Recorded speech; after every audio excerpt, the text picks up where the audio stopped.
സ്വകാര്യ ട്യൂഷൻ സെന്ററിന് സമീപം വിദ്യാർത്ഥികൾ തമ്മിൽ ഏറ്റുമുട്ടലുണ്ടായിരുന്നു.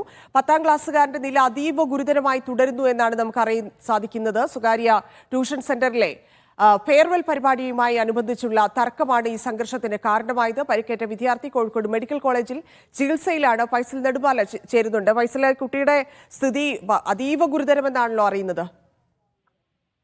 തന്നെ തീർച്ചയായും കുട്ടിയുടെ നില അതീവ ഗുരുതരമായി തന്നെ തുടരുകയാണ്. കോഴിക്കോട് മെഡിക്കൽ കോളേജിൽ ഐസിയുലാണ് ഇപ്പോൾ നിലവിൽ കുട്ടിയുള്ളത്. നമ്മൾ നേരത്തെ സൂചിപ്പിച്ചതുപോലെ തന്നെ ഇന്നലെയാണ് ഈ കുട്ടി ഗുരുതരമായി പരിക്കേൽക്കാനുള്ള ഒരു സാഹചര്യം ഉണ്ടായത്. ഇന്നലെയാണ്. കഴിഞ്ഞ ഞായറാഴ്ച ഈ ട്യൂഷൻ സെന്ററിന്റെ ഫെയർവെൽ പരിപാടിയുമായി ബന്ധപ്പെട്ട് ഈ എലൈറ്റിൽ ബട്ടോളി NJM ഹയർ സെക്കൻഡറി സ്കൂളിലെ വിദ്യാർത്ഥികൾ കപ്പിൾ ഡാൻസ് അവതരിപ്പിച്ചിരുന്നു. ഈ കപ്പിൾ ഡാൻസ് അവതരിപ്പിക്കുന്ന സമയത്ത് ഈ പാട്ട് ഓഫാവുകയും ഡാൻസ് നിന്നു പോകുന്ന ഒരു സാഹചര്യം ഉണ്ടായി. അപ്പോൾ താമരശ്ശേരി ഗവൺമെന്റ് ഹയർ സെക്കൻഡറി സ്കൂളിലെ വിദ്യാർത്ഥികൾ ഇത് കൂകി വിളിച്ചതാണ് ഈ ഒരു സംഘർഷത്തിൽ അല്ലെങ്കിൽ ഇത്തരത്തിലൊരു പ്രശ്നത്തിലേക്ക് പോകുന്നത്. ഞായറാഴ്ചയോടുകൂടി തന്നെയാണ് ഈ പ്രശ്നം, ഞായറാഴ്ച ഈ ഒരു സംഭവം നടക്കുന്നത്. ആ പരിപാടി കഴിഞ്ഞ ഉടൻ ഇവര് സ്റ്റേജിൽ നിന്ന് ഇറങ്ങി വന്ന കുട്ടികൾ മറ്റേ താമരശ്ശേരി ഹയർ സെക്കൻഡറി സ്കൂളിലെ കുട്ടികളോട് വാഗ്വാദത്തിൽ ഏർപ്പെടുകയും നേരിയ തോതിൽ ഒരു സംഘർഷാവസ്ഥ അവിടെ നിലനിന്നു. അധ്യാപകർക്ക് ചേർന്നുകൊണ്ട് അത് പിന്നീട് ഈ ഒരു സംഘർഷാവസ്ഥ മാറ്റുകയായിരുന്നു ഉണ്ടായിരുന്നത്.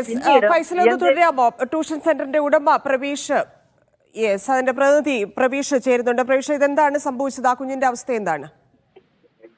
ഹലോ പ്രവീഷ്, കേൾക്കാമോ? എന്താണ് ഉണ്ടായത്? ആ കുട്ടിയുടെ അവസ്ഥ എന്താണ്?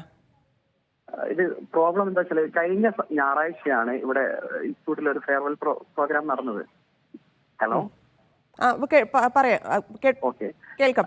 അന്നൊരു രണ്ട് സ്കൂളിലെ കോരങ്ങാട് ഹയർ സെക്കൻഡറി സ്കൂളും MJ ഹയർ സെക്കൻഡറി സ്കൂളും തമ്മിൽ ചെറിയൊരു ക്ലാഷ് അവിടെ ഉണ്ടായിട്ടുണ്ട്. ചെറിയൊരു ഒന്നും നല്ല കാര്യങ്ങൾ അവിടെ ഉണ്ടായിട്ടുണ്ട്. ഒരു ഡാൻസ് ആയിട്ട് ബന്ധപ്പെട്ട് എന്തോ ചെറിയ ക്ലാഷ് ഉണ്ടായിട്ടുണ്ട്. ഒരു കോഴി വിളിച്ചതായിട്ട് ബന്ധപ്പെട്ട് അത് അന്നേരം തന്നെ ടീച്ചേഴ്സ് ഇടപെട്ട് ഈ പ്രോഗ്രാം വൈൻഡപ്പ് ചെയ്തു. ഈ കോരങ്ങാട് ഹയർ സെക്കൻഡറി സ്കൂളിലെ പിള്ളേരാണ് ഭൂരിഭാഗം ഉള്ളത്. അവരെ പറഞ്ഞയച്ചു. ബാക്കി MJ സ്കൂളിലെ പിള്ളേരെ ഞങ്ങൾ തന്നെ ടീച്ചേഴ്സിന്റെ കാറിൽ വീടുകളിൽ ഇറക്കി കൊടുത്തു. ഹലോ, കേൾക്കുന്നുണ്ടോ? കേൾക്കാൻ, പറഞ്ഞോളൂ. ഓക്കെ. എന്നിട്ട് അത് പാരന്റ്സിന് ഇൻഫോം ചെയ്തു. ഇങ്ങനെ വിഷയം ഉണ്ടായിട്ടുണ്ട്, ഇതിന്റെ ഭാഗമായിട്ട് എന്തെങ്കിലും ഉണ്ടാ ശ്രദ്ധിക്കണം, ഇനി ഇവരെ എന്താ പറയാ, അടുത്ത ദിവസം ക്ലാസ് തന്നെ വരേണ്ടതില്ല എന്ന രീതിയിൽ തന്നെ നമ്മൾ അവരെ പാരന്റ്സിന് ഇൻഫോം ചെയ്തിട്ടുണ്ട് ഈ രണ്ട് വിഭാഗത്തിലും. അന്നാണോ ഈ ഗുരുതരമായിട്ട് പരിക്കേറ്റത്? അന്നാണോ? അല്ല, ഇന്നലെയാണ്. ഇന്നലെ വൈകിട്ട് ഇവിടെ തിങ്കളാഴ്ചത്തെ എക്സാമിന്റെ ഭാഗമായിട്ട് മലയാളത്തിന്റെ ഒരു റിവിഷൻ ക്ലാസ് വെക്കണം എന്ന് പാരന്റ്സിന്റെ അഭ്യർത്ഥന പ്രകാരം ക്ലാസ് ഇവിടെ നടത്തി. ആ ക്ലാസ്സിന് വന്ന് കുറച്ച് പിള്ളേർ ഇവിടെ വന്നിരുന്നു.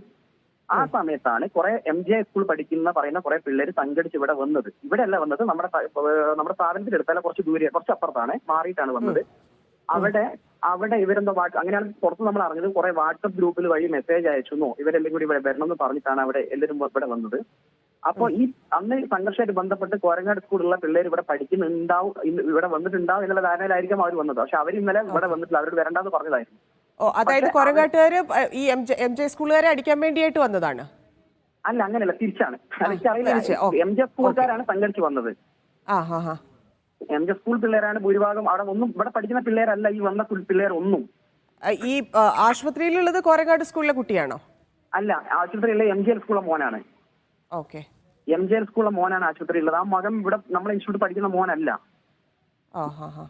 അപ്പോ എന്താ സംഭവിച്ചത്? സംഘർഷം നടന്നു. ഇവിടെ സംഘർഷം നടക്കുമ്പോൾ ഇവിടെ ടീച്ചേഴ്സും നാട്ടുകാരും ഇടപെട്ടാണ് അവരെ പിടിച്ചു മാറ്റിയത്, പറഞ്ഞയച്ചതും. ഇവിടുത്തെ ടീച്ചേഴ്സും നാട്ടുകാരും ഇടപെട്ടാണ്. നാട്ടിൽ മൊത്തം അവിടെ ആൾക്കാർ കൂടിയിട്ടാണ് എല്ലാവരും പറഞ്ഞയച്ചത്. പക്ഷെ ഇങ്ങനെ ഒരു മകന് ഇങ്ങനെ സീരിയസ് ആയിട്ട് ഇഞ്ചുറി പറ്റിയെന്നും ഇത്ര സീരിയസ് ആണെന്നുള്ളത് നമ്മൾ ഇന്ന് രാവിലെയാണ് അറിയുന്നത്. അല്ല, ട്യൂഷൻ സെന്ററിന്റെ ഉള്ളിൽ നിന്നാണോ ഇത് സംഭവിക്കുന്നത്? അല്ല മാഡം, ട്യൂഷൻ സെന്ററിന്റെ അടുത്തുനിന്നല്ല, കുറച്ച് ദൂരെ നിന്നാണ് സംഭവിക്കുന്നത്. ട്യൂഷൻ സെന്ററിന്റെ ഏകദേശം ഒരു കുറച്ച് ദൂരെ, പഴയ ബസ് സ്റ്റാൻഡിന്റെ നേരെ പുറകുന്നാണ് സംഭവിക്കുന്നത്. നമ്മൾ കുറച്ചും കൂടി മാറിയിട്ടാണ് ട്യൂഷൻ സെന്റർ ഉള്ളത്. അപ്പൊ അവിടെയാന്ന് തോന്നി പിള്ളേരെല്ലാം കൂടി തടിച്ചു നിന്നത്. ഇപ്പൊ ഈ അടിയിൽ പങ്കെടുത്ത പിള്ളേർ ഇന്നലെ ഇവിടെ ക്ലാസ്സിൽ വന്നിട്ടില്ല. അവിടെ നമ്മൾ വരണ്ടാന്ന് അവരോട് കർശനമായിട്ട് പറഞ്ഞതാണ്. ഇനി ഞങ്ങൾ വരേണ്ടതില്ല എന്ന് തീർത്ത് പറഞ്ഞതാണ്. പാരന്റ്സിന് ഇൻഫോം ചെയ്തതാണ്. അതാണ് നടന്ന സംഭവം. എന്തായാലും ആ മകനെ പെട്ടെന്ന് പ്രാർത്ഥന മാത്രമേ ഉള്ളൂ. മനസ്സിലായി. ഞാൻ ചോദിക്കുന്നത്, ഇത്ര വളരെ മോശമായ അവസ്ഥയിലേക്ക് ആ കുഞ്ഞ് എത്തണമെങ്കിലേ അപ്പം കൂടെ ആളുകളുണ്ടായിരുന്നല്ലോ. നമ്മുടെ മക്കളൊക്കെ ഏത് രീതിയിലാണ് പോകുന്നത് നമുക്ക് പോലും മനസ്സിലാവുന്നില്ല. ഈ രീതി ഇത്രമാത്രമൊക്കെ ഒരു വൈകാരിക ബുദ്ധിയോട് അവർ പെരുമാറാന്ന് പറയുമ്പോൾ നമുക്കൊന്നും ചിന്തിക്കാൻ പോലും പറ്റുന്നില്ല. അപ്പൊ ഈ കൂടെ ഉണ്ടായിരുന്ന കുട്ടികളോട് സംസാരിച്ചിരുന്നോ പ്രവേശ്? കൂടെയുള്ള ഈ സംഘർഷമായിട്ട് ബന്ധപ്പെട്ട മക്കളോ? അതെ.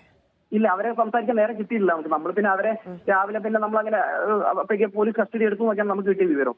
ഓക്കെ, എന്ത് ചെയ്തിട്ടാണ് ആ ഗുരുതരാവസ്ഥയിലായത്? അതായത് അടിക്കുക മാത്രമായിരിക്കില്ലല്ലോ. ഇല്ല, ഞാൻ കണ്ടിട്ടില്ല മാഡം. ഞാൻ അവിടെ സ്ഥലത്തില്ലായിരുന്നു. ഞാൻ ഓഫീസിലേക്ക് വിളിച്ചു. ഓഫീസിലൊരു സ്റ്റാഫും ഒരു ടീച്ചർ ഒരു മാഷ് കൂടി ഇവർ രണ്ടാണ് ഇവിടുന്ന് പോയത് സംഘർഷം നടക്കുമ്പോൾ. അവർ പോയി, പിന്നെ നാട്ടുകാരെല്ലാം കൂടിയാണ് പിടിച്ചു മാറ്റിയത് മക്കളെ. ഓക്കെ, ഇതിപ്പോ തിങ്കളാഴ്ച നടന്ന സംഭവമാണ്, പക്ഷെ ഇത്ര ദിവസം എടുത്തു. ഇത് എങ്ങനെയാണ് താങ്കൾ അറിഞ്ഞത്? താങ്കൾ ആശുപത്രിയിൽ അന്വേഷിച്ചിരുന്നോ? എങ്ങനെ മാഡം? ആശുപത്രിയിൽ അന്വേഷിച്ചിരുന്നോ എന്താണ് അവസ്ഥ എന്നുള്ളത്? ഞങ്ങൾ അന്വേഷിച്ചിരുന്നു. താമരശ്ശേരി അവിടെ മെഡിക്കൽ കോളേജിലേക്ക് പോയി എന്ന് പറഞ്ഞു. അപ്പൊ അവിടുത്തെ കുറച്ച് ക്രിട്ടിക്കലാണെന്നുള്ള വിവരമാണ് ഞങ്ങൾക്ക് കിട്ടിയത് മാഡം. ഈ പാരന്റ്സുമായിട്ട് ബന്ധപ്പെട്ട്, അതായത് ഈ അപകടം പറ്റിയിരിക്കുന്ന, ഈ പരിക്കേറ്റിരിക്കുന്ന കുട്ടി അവിടുത്തെ സ്റ്റുഡന്റ് അല്ല, ട്യൂഷൻ സെന്ററിലെ സ്റ്റുഡന്റ് അല്ലല്ലോ? അല്ല. ബാക്കി കുട്ടികളുടെ പാരന്റ്സ്, ഈ അപകടം തല്ലുണ്ടാക്കിയിരിക്കുന്ന കുട്ടികളുടെ പാരന്റ്സുമായിട്ട് സംസാരിച്ചോ?